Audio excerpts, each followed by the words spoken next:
ஒரு வயதான மேஸ்திரி வேலையிலிருந்து ஓய்வு பெற விரும்பினாரு. இனியாவது குடும்பத்தோட நேரம் செலவழிக்கணுங்கிறது தான் அவரோட திட்டம்.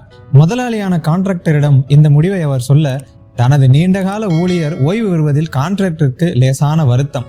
சில வினாடிகள் யோசித்தவர், எனக்காக ஒரு உதவி செய்ய முடியுமா, இன்னும் ஒரே ஒரு வீடு மட்டும் கட்டி முடித்து கொடுப்பீர்களா என்று பணிவோடு கேட்டார் அந்த கான்ட்ராக்டர். மேஸ்திரி அதற்கு சம்மதித்து பணியை தொடங்கிவிட்டால் அவரால் முழுமையான ஈடுபாட்டோடு அந்த பணியில் கவனம் செலுத்த முடியவில்லை. ஏதோ ஒரு பொருளை பயன்படுத்தி ஏதோ ஒரு வடிவமைப்பில் ஏனோ தானோ வென்று வீடு கட்டினார். வேலையிலிருந்தே ஓய்வு பெறப் போகிறோம், இனி இந்த வீட்டை ஒழுங்காக கட்டினால் மட்டும் என்ன கிடைத்துவிடப் போகிறது என்கிற அலட்சிய மனப்பாங்குடன் கட்டினார்.